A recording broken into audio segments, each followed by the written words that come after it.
sun is numb, the Keurig's clean. Your dog is dead, it's a Ponzi screen. Ponzi screen, because it's just something to do. Cheebs, if it smokes that loud, it's here and proud. All right, guys, let's talk about about drugs.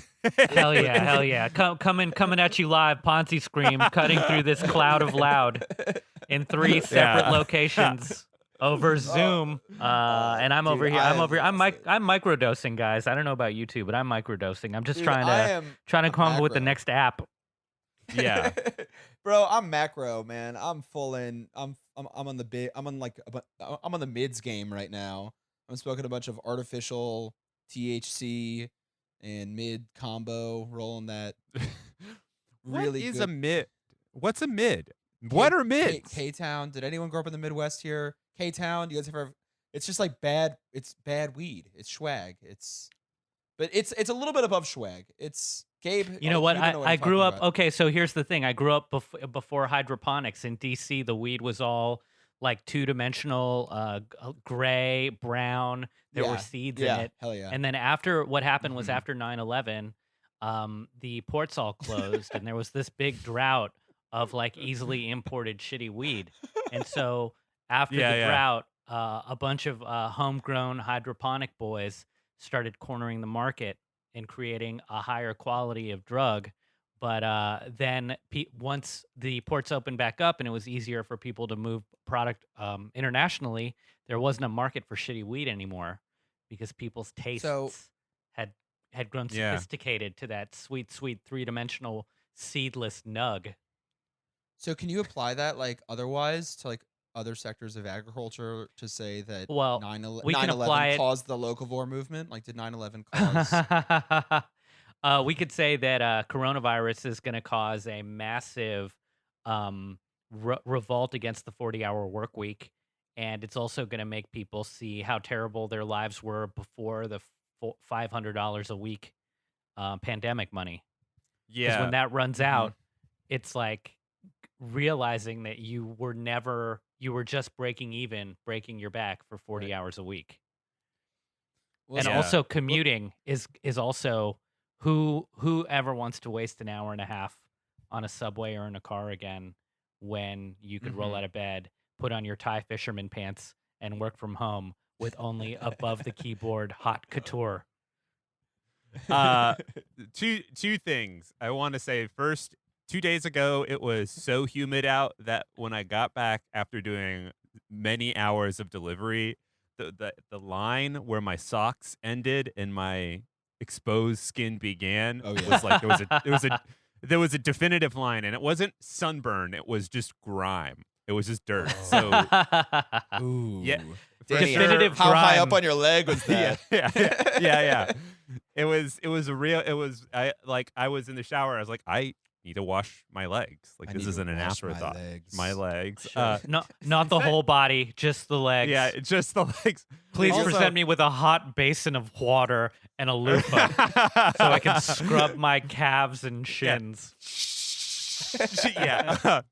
Also, second of all, I feel so bad for you guys because I am the only person in this trio who grew up on the West Coast and who was basically just exposed to constant amounts of like pretty decent weed all the time. I'm sandwiched between BC, Seattle, and Humboldt County. All these things I hear about in the mid 90s and the early aughts about just not being able to get fucking dog shit in either the Midwest or the East Coast. And meanwhile, in 2003, somebody's like, "Hey, you want to smoke weed?" And then they pulled out like a nug that's all keef. Yeah. And they're like, "Yeah, this is normal." You know? Yeah, but Danny, you've missed out on buying a $20 eighth of K-Town and rolling a blunt and listening to Justice in your friend's mom's minivan. I did not listen. I missed seeing Justice when they came through Portland in 2007. I'm still pissed about it. They came through. I'm so pissed. It was right when Cross came out. Well, speaking of Justice, coronavirus drug remdesivir is going to cost $3,000, $120 for a typical patient. Sure. I don't know. how is that for a transition? Are you guys happy with that one? Sick, but Should we how's the copay on that? What is that going to be? Is this all? Is this for insurance? And then if you're uninsured, you got to pay $3,000 out of pocket per pill. Yeah, The government price I will bet. be $390 a dose, or $2,340 a patient for the shortest treatment course, and $4,290 for a longer treatment course. It will But charge. does it even work? No. It. I mean, I don't think so. I don't. I don't. I mean, I know that there's one that just came out that is supposed to like reduce the worst symptoms for the worst people, not the worst people like emotionally, For but the worst people, the people who Yeah. hit their animals. Yeah. Just this one only works on pedophiles. But no, it's Yeah. it's like this. For the people who are in the worst shape, this one like alleviates it for half the people. But that's not what this one is. Wait. What about a Snapple bottle and it has child porn on it and it said made from the worst stuff on earth? How about that? You know what, that's man? Good, right? I'm That's gonna- good, right? I think that's a beautiful thing in and of itself, and it has no relation to anything that we've been talking about right now. It did pop into my head. I had to get it out before I exploded. Thank you. Remdesivir, completely not FDA approved to fight coronavirus. And yet, Also, that's Yeah. by Gilead Sciences. We've which is, spoken about them. Yeah, and they are a company that Donald Rumsfeld is highly invested in, and a company that he refused to divest ownership or like commingling with when he was the Secretary of Defense back in the early aughts. Like they kept being like, Donald Rumsfeld, please divest from this company, and he was like, sure, and he never did. he was like, "Yo, chill, fam. All right. Soon. Okay. Damn. Okay. Chill, Damn. So the remdesivir is actually the one. The one that I was thinking of, dexamethasone, is the medication. Ooh. They're trying to make it to be that. This is like the. I don't know. I don't understand names of drugs. Do you guys understand names of drugs? Like, why is it acetaminophen and aspirin? Can't they just call it a painkiller, or like, I don't know. Well, I think one is the generic name and the other one is the brand name. No, I don't think so. I don't know. I don't know. I think. Well, dude, that's. See, it's like we get into the issue of like, why can't it just be Kleenex? That's what it's called. That's a Kleenex, but that's the thing. It's not Kleenex. It's like these drugs that have like a very specific purpose that are worth like billions and billions and billions in like intellectual property. So when a company copyrights one version of it and then another company copyrights a version of it, it's not like they can just be like, let's just all call it a Kleenex. They're like, no, it's this. Yeah, I think it's bad. I'm not happy about it. And this also that was from the Wall Street Journal, and also in the New York Times. This headline says, 2 friends in Texas were tested for coronavirus. One bill was $199, the other $6,408. Baby, $600 covers that, right, Gabe?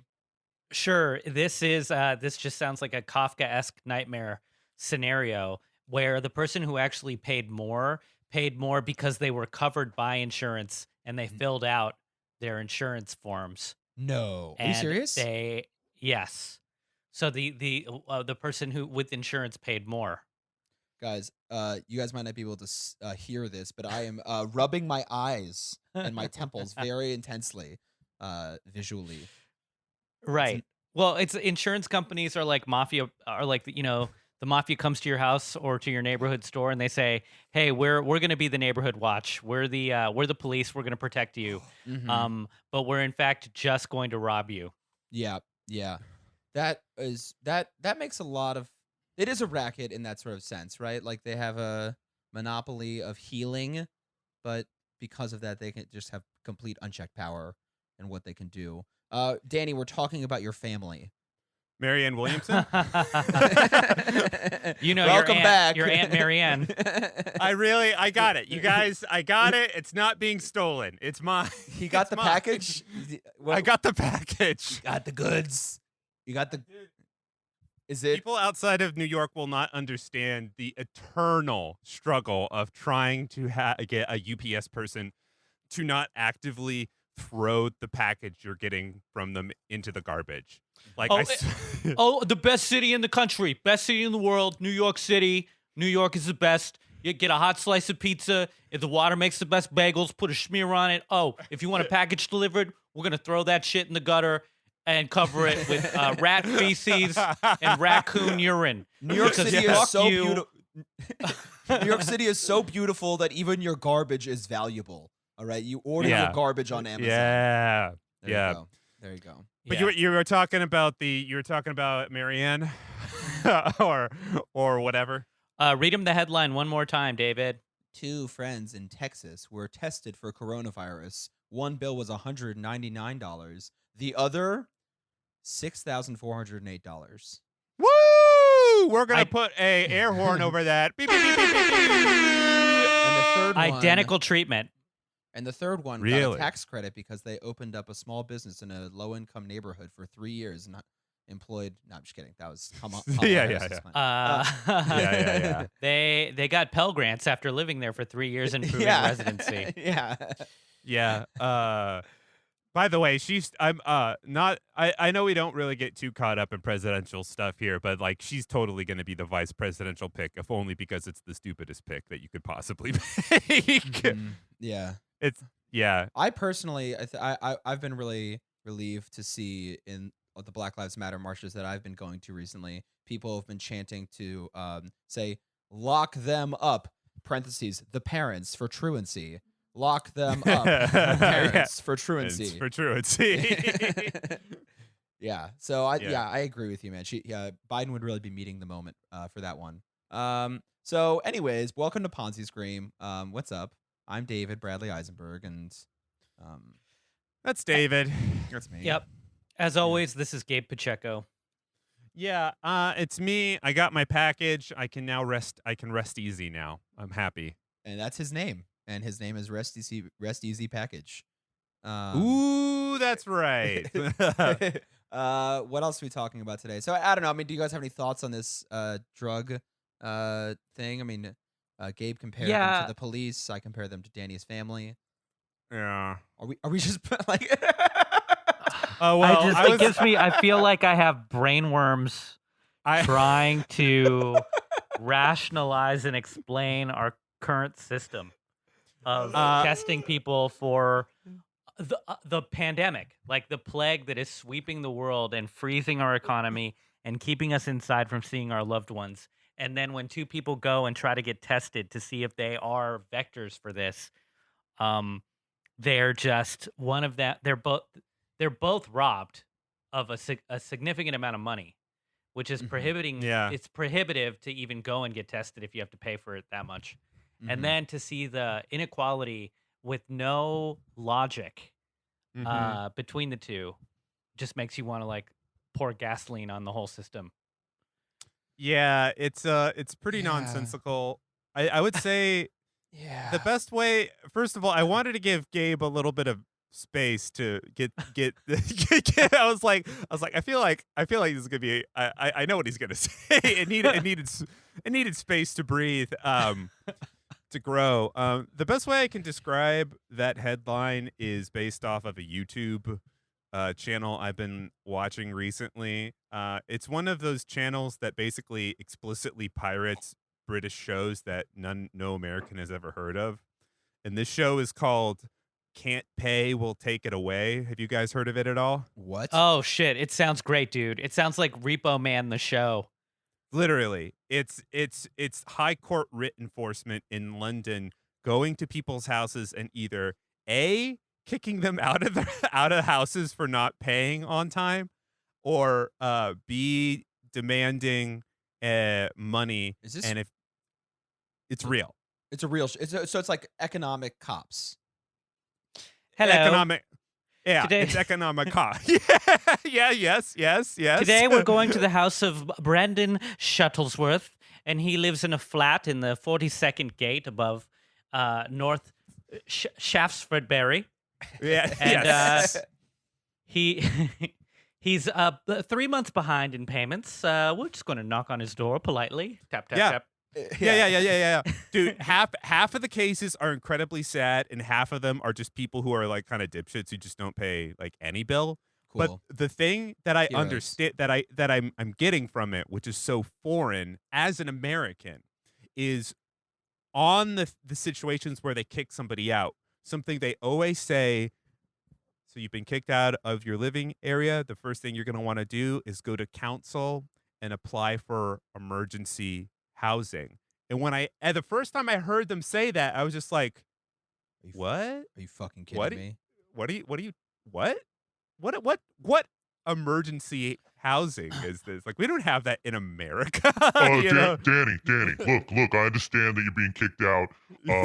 What I'd like you to do is, you see all of those Amazon boxes that are wet and soggy in the gutter that were thrown Yeah. there by UPS people that didn't decide to deliver the packages. You can take Yes, those soggy yes. pieces of cardboard and try to make yourself a little like mud, soggy little hovel, like a little trash igloo outside Yeah. underneath a bridge. All right, have you guys Yeah. seen Star Wars Episode 1? Here is a model of young Anakin Skywalker's childhood doghouse from Tatooine. I am gonna send this to you, and we're gonna make you a little dog hut out of this Tatooine soil that's right out front of your home. We're gonna help you Yeah. out. We're gonna hook you up. All right, it's gonna look really space-like. Yeah. In conclusion, it is a bizarre how random and cruel the United States can be when it comes to treating people with any degree of dignity when it comes to solving their ailments, and how even when Britain and England are being mean, they're still somehow eons more helpful than America, their American counterparts. So that's all I have to say about that. My only statement would be, "This is us. This is us. This is us right here. We are Remdesivir. Remdesivir is us. I don't know. I don't know what else to part of me wants to find some blackmail on those St. Louis lawyers who had the machine gun and use that blackmail to get them to join the revolutionary forces, and then Oh my God. use their mansion as some sort of proletarian hideout and turn that into the next capital of the United States when we win. Yeah. Because it looks Dude. nice, actually. I saw the interior. Dude, this of it. It looks is nice. what the lady was doing. This is what the lady was doing. She was holding the gun in the worst way possible. She had the hand. She had the let me talk to your manager hand on the hip, and then just this limp 22. You know. She looked like the way that she was holding it was the way that a model held a cigarette in an ad from 1961. Yes, that's It's exactly it. And the husband was just inadvertently just pointing at AR-15 at his wife. Yeah. It was is the cool. worst gun handling skills I've ever seen. The first thing any gun owner will tell you is don't point it up unless you want to shoot somebody. Always keep it down, you know? His finger was on, or her finger was on the trigger from what I saw, and Yeah. he was drunk on cocktails. They had some cocktails right next to them in the photo. I don't know if you guys saw that. There was a picture of Bloodies. That was No, I did not see that. Dude, they were waiting for the protesters to come by with their guns, and they were just drinking some Bloodies, waiting for the marchers to come by to shoot them. Yeah, Yeah, fuck around and find out. a little bit. I saw those pictures and I just wanted a John Carpenter soundtrack from the 70s behind them. It was very I just keep hearing the synth score from Escape from New York. Yeah. Or Assault on Precinct 13. And then also watching that, I was like, we are in The Purge, which are, by the way, the wokest movies that you can watch. If I was a sociology teacher 20 years from now in the forbidden zone of the former United States, Oh yeah. I would be having kids watch the Purge movies to be like, this is what the zeitgeist of the time was. Yeah. You know where the Purge kind of failed, actually? Everything, it's like the message is right on. The setting is perfect. There's just like too many Slipknot style masks in it. So so like it always comes off a little bit goofy. Like Costume anytime they design. show like the costume design, anytime they show a thing where a guy has like the scream mask, he's like, I'm gonna fuck you up. It just like gets a little too Dayton, Ohio to take seriously on first glance. I understand where you're Damn. coming from. The aesthetic choices were a little too like Hot Topic, The Nightmare Before Christmas for you. Yeah. He should have been wearing a Nightmare Before Christmas hoodie. You know, that would have been very apt. You know, Gabe, I think that Yeah. Lisa Norsha, the costume designer for the Purge movies, would be really disappointed that you would call her out like that.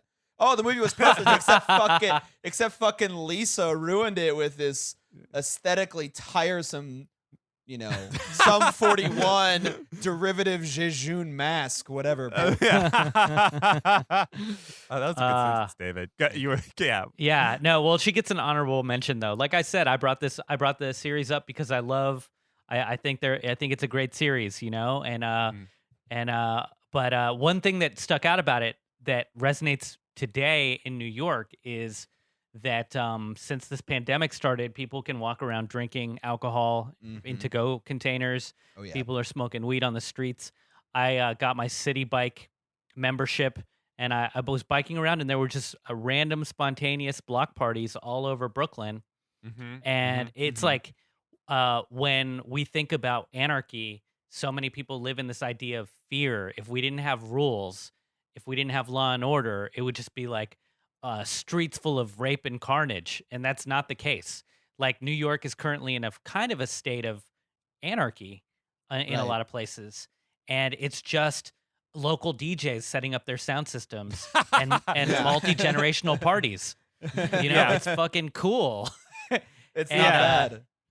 And in the first Purge, they talk about that where they're like, we're gonna have a night of the year where everyone can just do what they want. And I am giving a spoiler away because who cares? But everybody is just having fun, and it required the government to create agent provocateurs to go start killing people to create the climate of fear.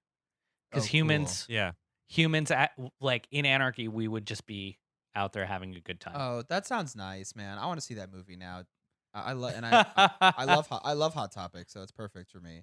But like, I have noticed that as well. I feel like a lot of laws in that are around like how you can interact socially are for two reasons: facilitating the movement of commerce and goods, and that's not really happening a lot of times, except for to like deliver packages and deliver some things to Manhattan, but it's just like at a much reduced speed, and so people can kind of go out. You can drink in the streets. You can bike on Fifth Avenue in the middle of the street, which I did the other week. It was amazing.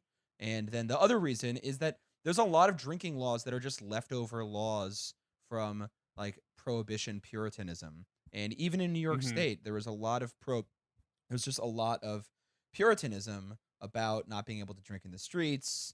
We just allowed dancing or something. Like, didn't New York City like ban dancing? Yeah, it was the cabaret laws. Yeah, Cabaret laws. Yeah, which the are part cabaret of laws. Vice. No cabaret. Danny's home is an anarchy zone for a cabaret. Yeah. Hierarchical. No hierarchy here in this piece. But yeah, those cabaret laws were insane because you could put a song on at the jukebox. You're like, oh, I'm gonna put this White Stripes song on in the jukebox. Yeah, and one person in the bar in low ride jeans with the whale tail G-string starts shimmying and shaking, and Officer Sullivan, he's walking down the street swinging his baton, and he walks in, and I'm just trying to give you guys as many different anachronistic. I want all timelines to collide in this example. Baby, let's hear it. And he walks in and he's like, "We got one person dancing. We're shutting the place down." Yeah, and that's it. That's crazy. And there were I also had no idea. Yeah, I mean, and there were also, you know, like racist laws or whatever, as people might say. Yeah, and now it's like we can be a civilized nation. We can drink in the streets, which is only allowed in the United States in Vegas, Charleston, South Carolina, and New Orleans. And this is a good thing. Being able to drink in the streets is a normal thing that developed nations are like, this is a right of humans to be able to have a beverage in the streets, smoke a cigarette, smoke a joint, because these laws are arbitrary and are interfering with human dignity. And that's one thing. I don't know. I just feel like constantly there are situations in the coronavirus pandemic that are revealing some of the absolute contradictions of how our country operates, and that's a very small one.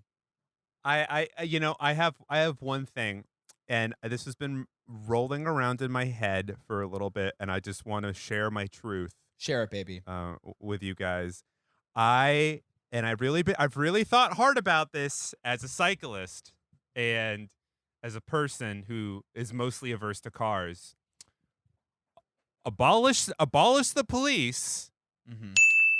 Keep parking enforcement. Hear me out. All right. Yeah. Hear me out. Hear me out. New York City does not need any more NYPD people armed. All right.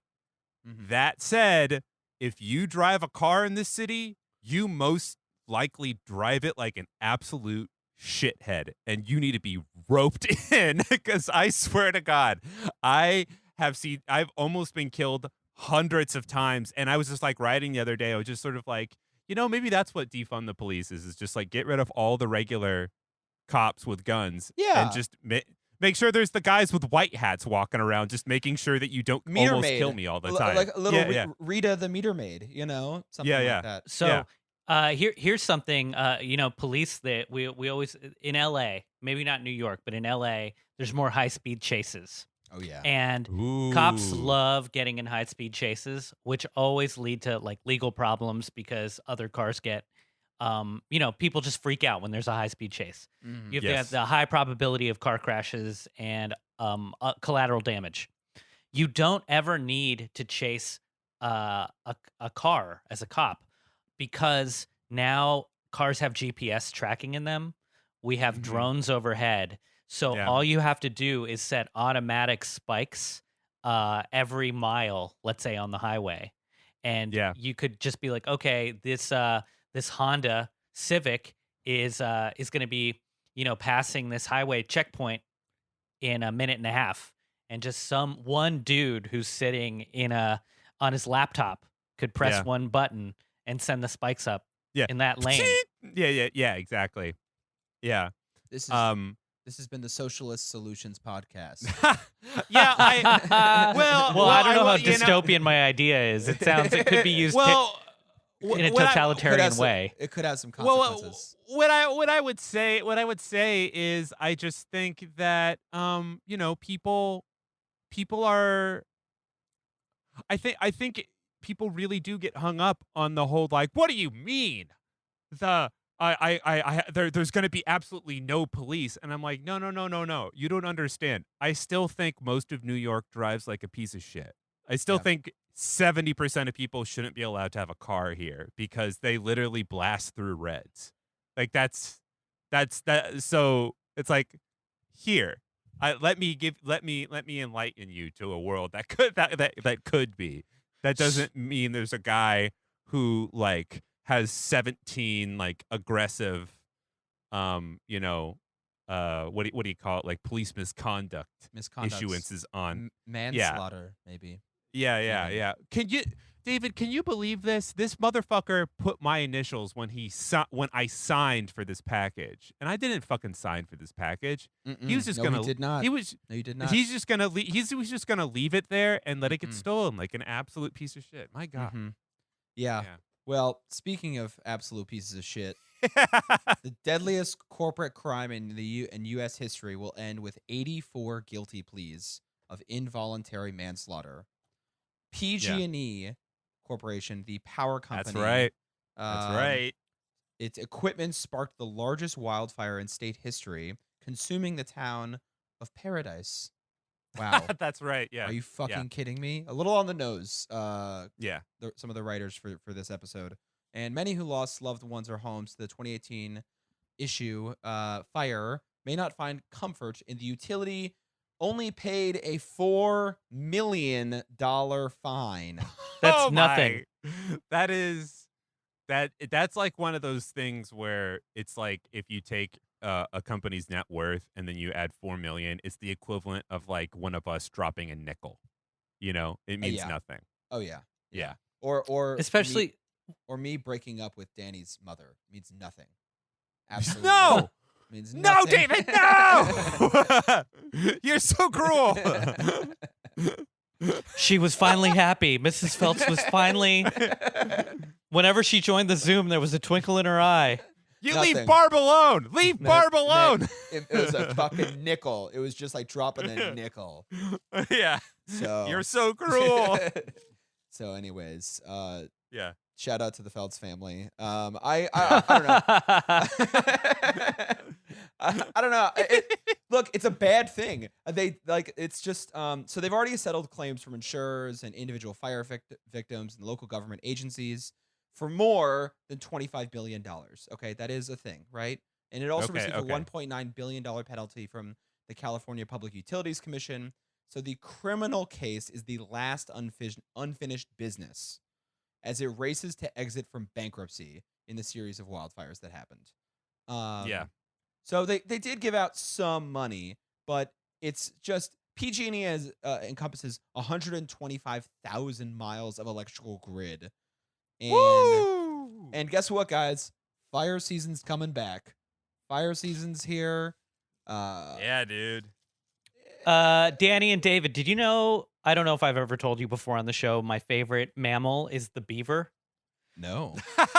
I like that. I like that. I see that And there's a reason I'm bringing up the beaver right now, okay? You're a Because home the builder. beaver, yeah, exactly. They build the dams, and they are what you call them a keystone species, because Mm-hmm. they wherever they are, they create an entire ecosystem. They terraform, because when Yeah. they build the dam, they build a reservoir of water, and then they create windy creeks. They create all these tributaries. Yes. And in doing that, whenever you have a climate where you don't get a lot of water, these dams become reservoirs. They become investment banks for Ooh. water. Nice. And nice. when the French, and then after the French, other European settlers came and they killed almost all the beavers in North America. Oh, yeah. They changed the climate and made North America drier. And in fact, probably through killing off all these beavers, limited all of these other species as well. Because wherever the beavers were, the moose could go and they could drink, and Yeah, there'd be Yo. more fish. That reminds me of 14 Wolves. Did you guys see that YouTube video? 14 Wolves. No. 14 Wolves. Is it were about released- Wyoming? Yeah. 14 Yes. wolves were released into. Yeah, baby. Dude, it was amazing. 14 wolves Wait. were released into Yellowstone National Park, and they changed the river. They moved the river.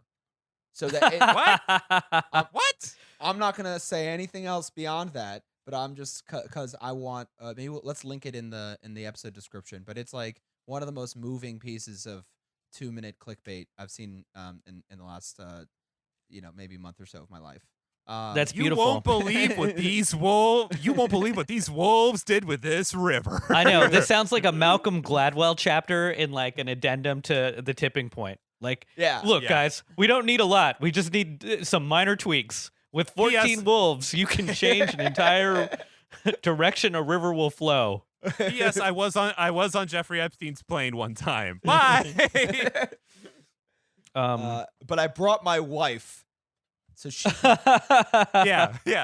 Because So there's it's no way all women aren't good. perverts and sex deviants too. Yes. Yeah. Yes. Yes. Yeah. Go So- on for a second. I need to grab I'm super thirsty. Let me grab some water real fast. Okay. Exactly, and that's why I brought up beavers, because we wouldn't have these endemic forest fires if we kept the land moist, my wet Yep. boys. Yeah. Like how my voice currently is moist. My throat is totally damp. I'm feeling good. How's your voice doing, Gabe? I'm great, man. I'm over here drinking coffee at 8:30 p.m. sounds like life is treating you well. Do you think Sure. do you think Danny is actually going out and just getting another package? Yeah. He's just Danny. Did you go out? Danny, did you go out and just get another package? Is that what you just did? And Look, I've been the one who's stealing all the packages on Nextdoor, all right? Look, There it it was is. me. It was me, okay? It's my Nest cam that's capturing people taking things. so, I want to move on to something a little bit sadder. I want to talk about woke investing. Okay, yes. And woke investing is on the line. It's basically the Department of Labor, who is now headed by, I shit you not, Antonin Scalia's son, right? Eugene. Yeah, Yeah, that's Eugene right. That's Scalia. right. Yeah, one of 15 of Scalia's shithead sons. And Did he have a lot of sons? he was very Catholic about his lifestyle. I'll just put it that way. Oh, yeah. Sure. No pullout game. Yeah. Yeah, he just I told knew you'd say it, Gabe. I knew you had to say dude, he just dude, yeah, Catholic. I like this theory that like My it's not, man like, lets it doctrinal. soak. It's not Yeah. doctrinal.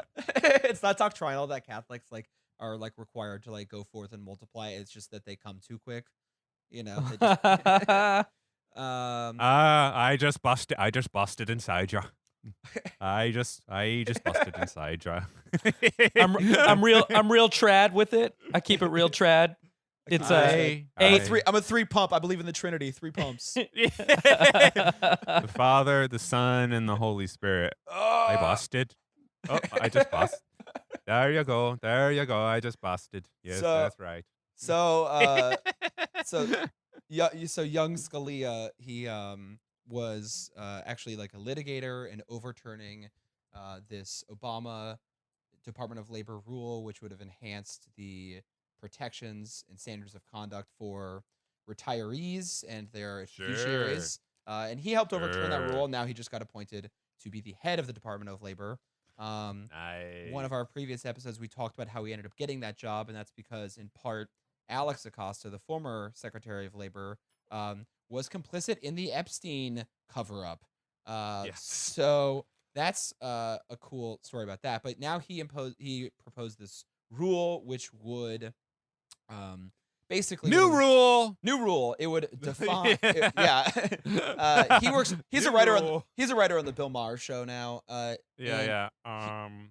He basically what it would do is it would define a strict fiduciary duty for retirees, which sounds good, in relation to ESG investing. ESG investing is environmental social governance, which is basically if you want to have your investment go towards anything that has some sort of second goal, any ethical prerogative, any double bottom line, you want to be like, I only want to invest in renewable energy, or you only want to invest only in guns, or you only want to invest in Jeb Bush's re-election campaign, or something. Not, I mean, that maybe the last one's not true, but like the whole idea is that retirement funds cannot do that now.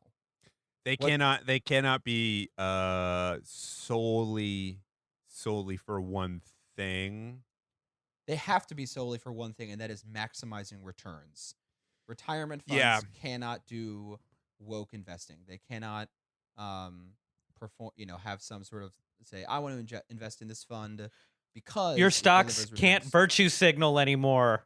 Yeah. Yeah. Okay. You know but what only, this reminds? Yeah, only retirement plans. Yeah. Oh, only retirement. Honestly, this like. You know how I think they actually had a Supreme Court decision recently that was in relation to Louisiana and closing down abortion clinics, and how oddly enough it passed. And Chief Justice John Roberts sided with the liberal side of the court and was like, "No, Louisiana, that's right. You have to allow abortion clinics." And in their dissent, the conservative justices were like, "This is for the health of the women, and it is a disgrace that it failed or whatever." Like this kind of feels a little bit like that in a way, because it's like they're saying, no, you don't understand. We're just very concerned about the health of your stock portfolio. Right. We don't look, we're not trying to limit anybody's beliefs. We just believe in this thing. You know what does that make Right. sense? Yes, I think it does. It honestly kind of would be an like, kind of trying to protect retirees rule proposal if it so clearly weren't politically motivated, in my opinion, because Yeah. 2 or 3 weeks ago, the Department of Labor issued this letter which more or less allowed for more private equity investment in retirement plans. I mean, this is within like the same month. He's saying, Yeah. yes, we will allow for more private equity, even though it has higher fees, and some studies say that it has the exact same amount of performance if you invest your Yes. retirement plan in just an S&P 500 index fund, just some random run-of-the-mill, not random, some Just the run-of-the-mill just fund.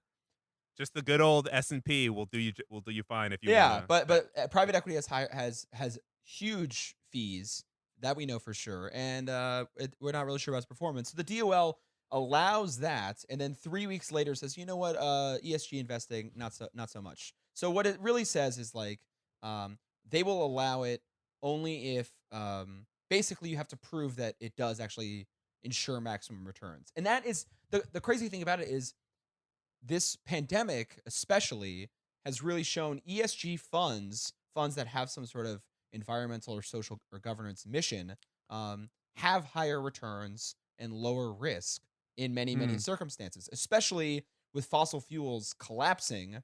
All these renewable energy funds, ETFs, or like just like public or just companies, all had crazy higher performances than all these other funds that were invested in fossil fuels, USO especially.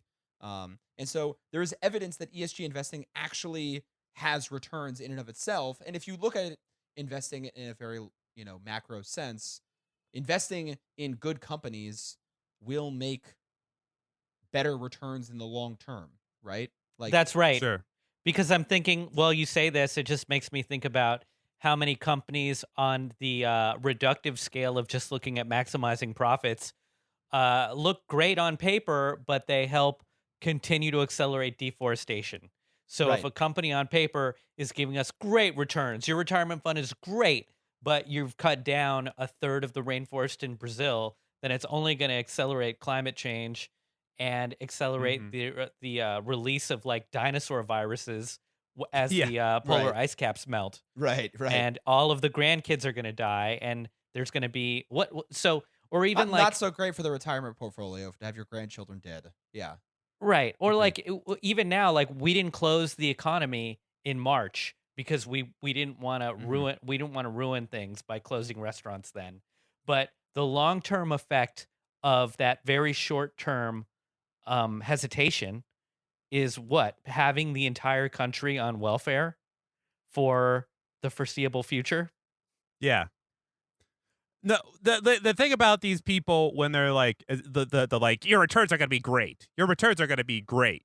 Those guys, Gabe, is that in theory a um they have, as David has mentioned multiple times, like a fiduciary duty to Right. like do the right thing and give people the thing with the best return. But whenever you get some jackass like that being like oh, this is gonna be great, be like, okay, put it in writing, write your name under it, like write a contract Mhm. that this is gonna be great for the next like 10, 20, 30 years. Like, okay, yeah, you really, because most of the time you assholes are trying to just get the quickest, the most amount of money in the shortest amount of time. So last I checked, it's not great. You can't commit to anything that you actually say. I don't. Yeah, I don't trust these people either.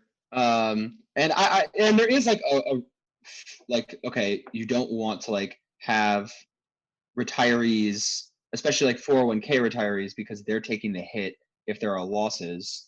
Mm-hmm. Taking the hit. You don't want that. You want them to have a safe investment, and Yeah. you don't want to use that for chicanery. But like, there's and so in theory, what it does is it just requires these ESG funds to do their homework and prove that before you invest in retirement funds that you actually are going to be a safe investment for retirees. And that is that's a nice thing, but It's very nice. Yeah. But this just makes it so much harder. This Yeah. rule will. This rule will absolutely make it that much harder. And the fact that it's in conjunction with this private equity stuff is one of the most bad faith initiatives that I've at least seen in attempts to kind of like theoretically protect people from greenwashing. I don't know, man. Yeah, I mean, it's like, look, if you wanna critique the greenwashing people, please, by all means. Right. There's plenty to critique, but like, you can't critique them if there's nowhere to start. It's like, it's such a common thing of like the right appropriating the language and the criticisms of the far left to further the far right, basically, right? Like people who are criticizing on the left greenwashing as a problem aren't saying these companies, like environmental investing is bad. They're saying these environmental investing companies aren't good enough. Yes, precisely. But then it's just a it's just like yet another example. I feel. But I feel like that goes everywhere in politics. It's like critiquing Hillary Clinton or critiquing Joe Biden for very legitimate reasons allows the right to then have their base say, look, they're hypocrites too. And it's like on the left, we're not critiquing them because we would like Trump again. It's because we want something further left. Right. Yeah, it's also one of those arguments too when you're talking to a conservative base person, somebody who's just like, I just want to chill out and these are the things I believe in, et cetera, et cetera, et cetera. When they say something like, man, I fucking hate Hillary Clinton, and then you or me or anybody that we know is just sort of like, yeah, she fucking sucks. They're usually like, what? Like it's sort of this like that liberal leftist Hillary Clinton. It's like yeah.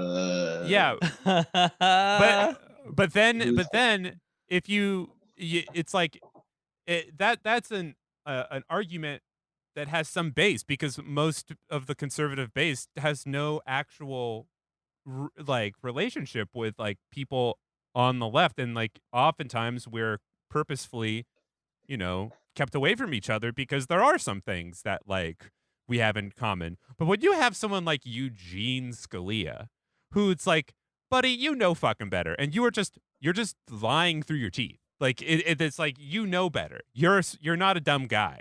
You can't prove to me you're a dumb guy. You're just straight up. It's a false premise what you're saying. You know what I mean? Yeah, Eugene Scalia, naughty boy. Very naughty. I'd say bad. Thought or not, I'd say not. I would say he deserves three spankings. Why go into the same profession as your dad though? That always sucks. He's conservative because he's going into the same profession as his dad. Like when I meet a celebrity and like a stand-up and their kid is also a stand-up, I'm like, dude, go do something else, because you'll never live up to whatever. Like if their father is really great at it, it's like, give up. Go become an accountant. If your dad was Richard Pryor, go become an accountant. If your father was like the head of the Supreme Court, go and fucking just work. Dude, work at SeaWorld. Yeah. Like, go and become an orca trainer.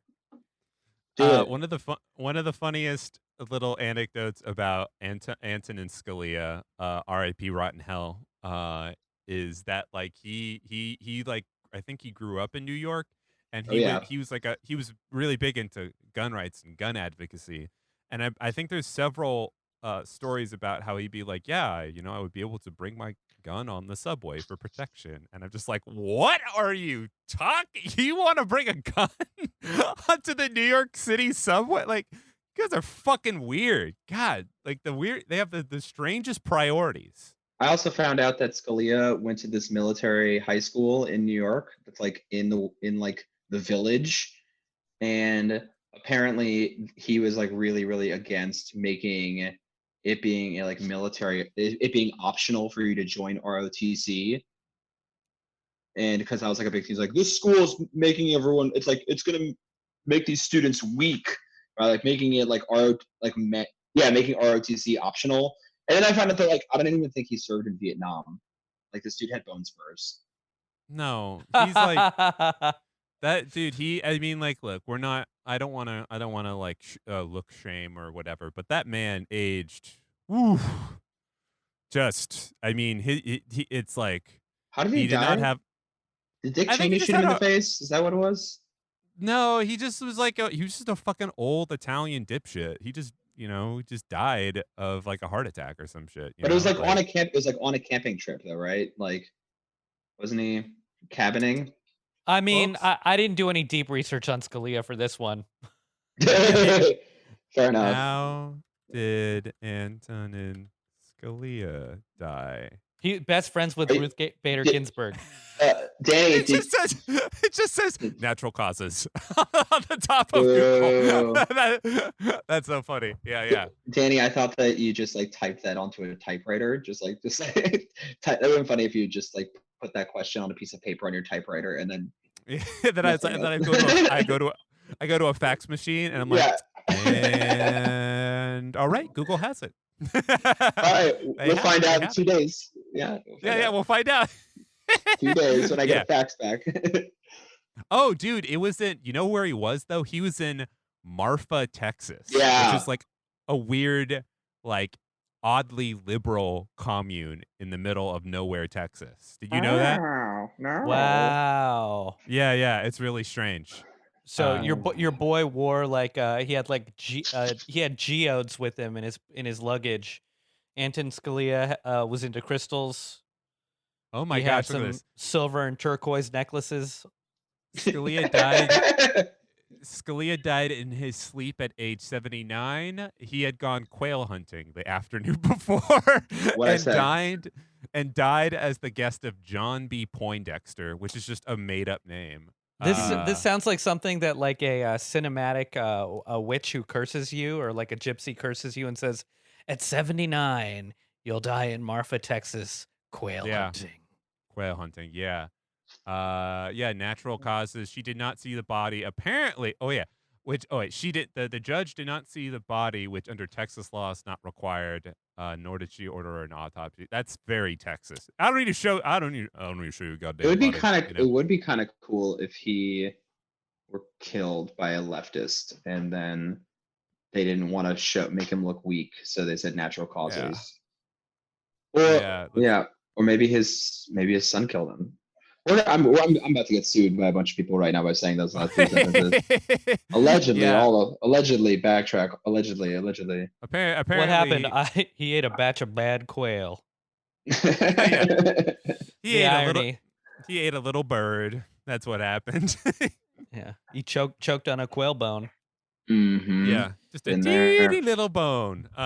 We've all been there. Yeah. I love quails, dude. I love the way they look. They got the little like dangler up on the front and everything. Mm-hmm. They're little guys, They're cool. Yeah. You got they're like an angler fish. They got like a turkey neck above their head. Yeah, exactly. Below. Yeah, I like that. It's called the juggalo, right?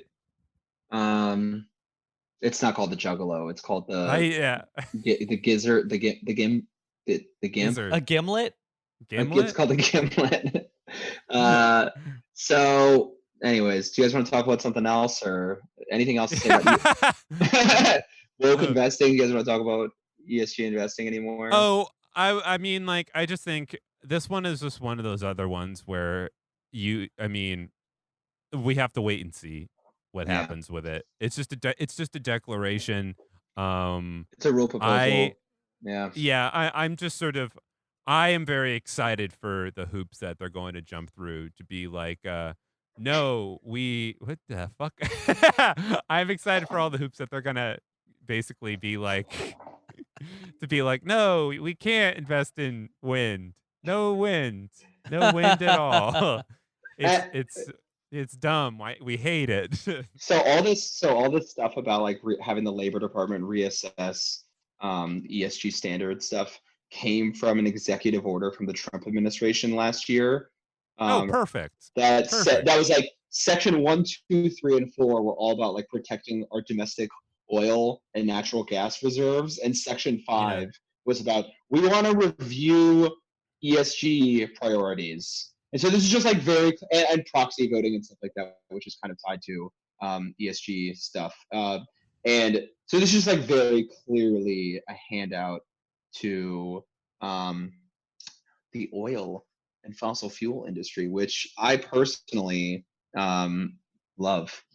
I don't know about you guys. I which is in itself, as political. It's all political, and leading to the accelerated decline of our environment. Yeah, I So mean, it's also like strange and random too, because like what Donald Trump does and doesn't like, I don't think you can really plot on a graph super accurately. Like Donald Trump loves when the tax return form is like it's only a card. He loves that it's little. Mhm. But he also hates wind energy. But he likes coal for sure. But he probably doesn't really give a shit about like other other stuff. Like it's just random, and it's just like a cruel fate that he's just like, no, I hate this. So now it's going to be actually pursued. Well, I wish Donald all the luck in his soul searching, just trying to find his happiness, find his bliss, and maybe this will do it for him. Maybe Donald Trump this will make him finally happy. Yeah, I mean, definitely not, but who can all we well, I read a chapter 10 in the end of policing, and Yes. let me tell you, these guys are kind of affiliated to cops, the Border Patrol. 1920, the National Origins Act, which was put in place mostly to stop Mexicans from crossing the border. And that being said, America, or the United States prior to that, was pretty lax when it came to immigration, aside from the incredibly racist Chinese Exclusion Act. Right, But, that wasn't Garfield. That was Chester A. Arthur, wasn't it? Yeah. And the reason for that was, I mean, we needed Chinese. David is surprised. Good deep cut. Good call. Yeah. I'm just surprised that Chester Arthur would betray. I just thought that I voted for him. I'm just surprised that he would do that. Sure, but our immigration has always been rooted in racism over anything else, really. The Chinese Exclusion Act was just that they needed Chinese people to come and build the railroads, but they didn't want them to stay here and have families. Right. And after that, the Border Patrol was created in 1920, and like most farmers wanted Mexicans here as cheap labor. And so Border Patrol was less to keep Mexicans out and more to deport them when they tried to organize or complained about the prices. So even as an arm of enforcement, it wasn't really defensive. It was just it's like strike breakers. Yes, which definitely harkens back, especially if you're going back that far. That's not even one generation removed from like West Virginia coal miners fighting the police because they were trying to break their strike, In the 1940s. Yeah. I'm sorry, go on, David. I mean, this is like what we talked about last week, is that, the police and law enforcement is in so many ways, and this is yet another example, that they are labor antagonists, essentially. Their purpose is to pacify labor and to get them to comply with capital. Yeah, so you might hear these stories of like a heroic Border Patrol agents keeping back hordes of cartel members, but that's not what they were originally created to do, and certainly not what they do today. Their job today is to answer anonymous snitch phone calls at work sites to get Right. people deported when they try to ask for a raise. But never get their bosses in trouble. For Right. willfully No, violating the law and recruiting these people. Okay, guys, this is my theory. I think what would be good rhetoric for trying to win over anti-immigrant people to the left. What do you guys? Okay, let's hear me out. All right, shoot, David, shoot. I think that we should have full amnesty of all illegal immigrants in this country immediately, because illegal immigration allows for the importation of job outsourcing to the United States, which undercuts wages. So if you have illegal immigrants, your wages are lower because of illegal immigrants. Correct. We should give them amnesty, make them all get a raise. That way they don't have the competitive advantage against you, and you will actually be competing with them for jobs on a level playing field, and the employer can't use their poverty and indigence and like legal vulnerability against you by hiring them. Ooh, I like that argument, David. That's very just sort of that's like a true you know what it is? It's somebody being like, hey man, I hear that you're real bummed out that all the jobs are being outsourced to China. I got your workforce right here. All right? And they're getting paid 15 bones an hour, all right? And it's gonna be great. Yeah. No, I think that is a very that's definitely a compelling argument. Because it also reminds me too. I remember a couple years ago, I watched a specific video. I think it was from Vice or something like that, where it was on a watermelon farm. Yeah. Somewhere in like Alabama. That sounds so grim.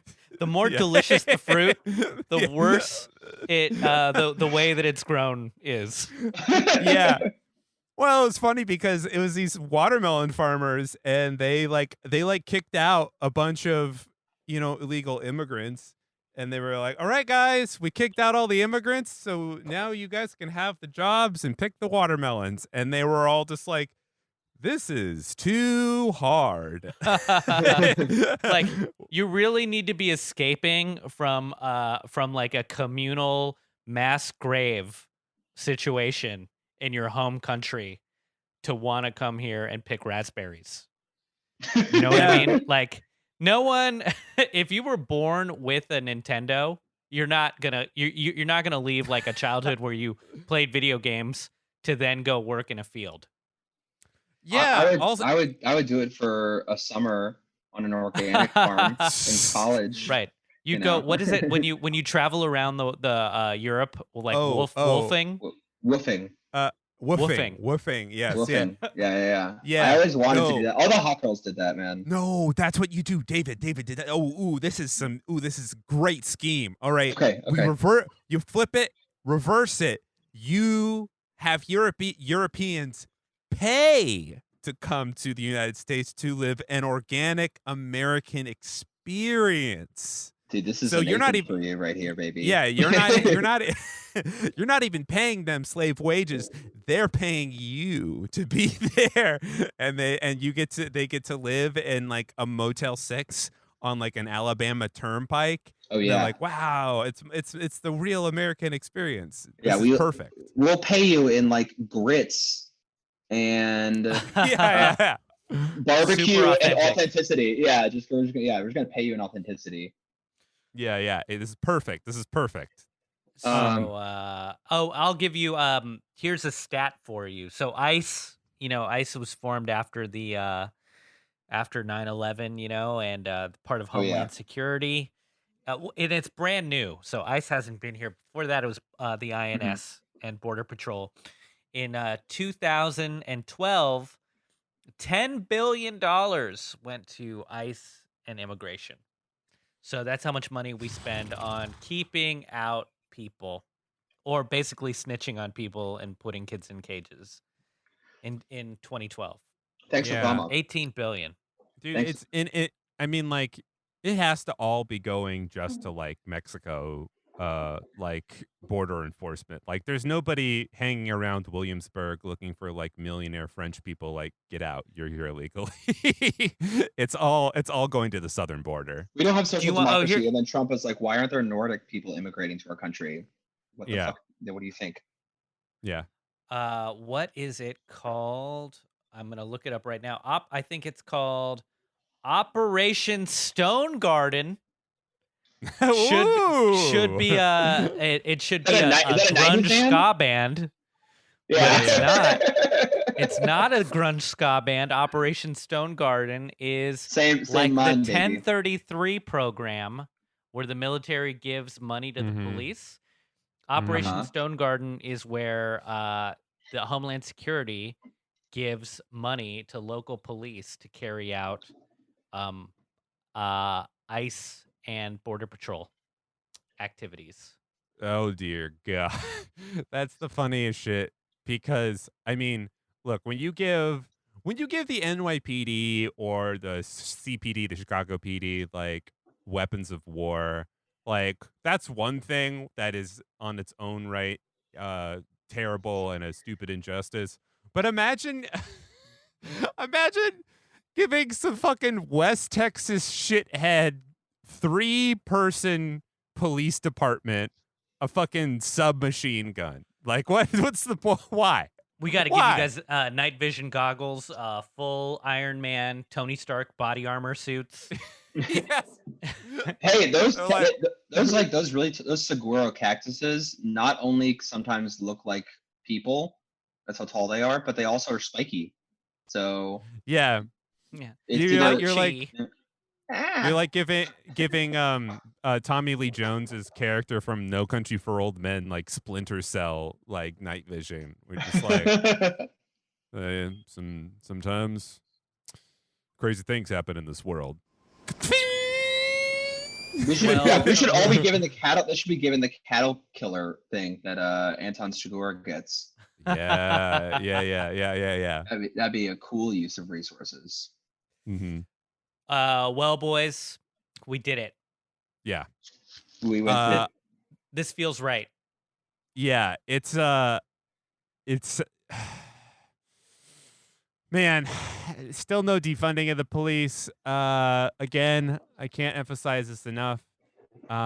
If you really feel bad about all these police departments not existing anymore, just take some of that money and give it to the white hats that are ticketing the 2007 Ford Expedition that is going the wrong way on Flushing Avenue. It's okay. Okay, It's we're gonna have to alright. do a separate episode just that is only Danny's parking and traffic gripes. Like, I Petty just wanna grievance. do- Yeah. Danny's Dude. petty grievances. Like, I wanna do yeah. It's gonna be a Festivus, but just about municipal parking violations. Actually, if there was probably rife content for just the actual sort of traipsing into blue collar crime, white collar crime area of motorists killing cyclists and then easily getting away with it. There's a huge that happens a lot. That's one reason that I didn't ride a bike in New York for the first 10 years I was here, was seeing all of the white bicycle memorials everywhere. Right. And this was before there were bike lanes everywhere in the city. So it's only very recently that we've joined the rest of the modern world in having bike lanes here. I'm gonna divest from my fund that's called the Kill Bicyclists Fund. Mostly because David, are you part of that fund? it's but it's I guess that's I don't know. Yes, that's the white collar crime connection that we have with this segment that we're going to cover. We ran the gamut, guys. We talked about everything important this week in Ponzi Scream, and I'm happy for us. And we're going to keep the segment going on the police. Keep talking about anything related that kind of come up related to those sorts of people, those sorts of animals, and go down to I don't know. Have you guys gone down to the Occupy City Hall yet? No, I haven't actually. I went down. I got a free sandwich. I biked down there, and they had me like stand with my bicycle in between the protesters and the cops to form a little line. That was a nice. It's worth checking out. Hopefully, they will be successful in their goals, and Yeah. hopefully it'll work. For anybody that hasn't been, for anybody who's not in New York, the protests and marches have been going on for 30 days now, which is Wow. really an incredible amount of discipline and stamina to sustain this level of protests. Yeah. Yeah, they absolutely continue to happen. Obviously, solidarity with everything that's happening there, and if if I were to guess, I would say that there's probably going to be some pretty intense demonstration happening on July 4th this year. That's probably going to be that's probably going to be a pretty big day for everybody, if I don't say so myself. Yeah, well, I'm sort of looking forward, kind of with some grimly to what's going to happen this month, because when are the mass waves of foreclosures and evictions going to really kick in? And I think it's going to be soon. Yeah, we're really going to see what our justice system and court system especially are made of, and whether you get judges in New York City being like, you're out, like, because that's the thing. It's like, what happens if these systems aren't carried out, And there's like, everybody starts acting like Mario Salerno, who's just sort of like, nah, you guys don't have to pay rent this month. Who knows what happens? All right. Well, we'll see. I'm boys, running free, baby. All right. Gabe puts on a corn mask that goes outside with a gun. I'm free balling society. All right, guys. That's Ponzi Screen. Bye. Bye. All right.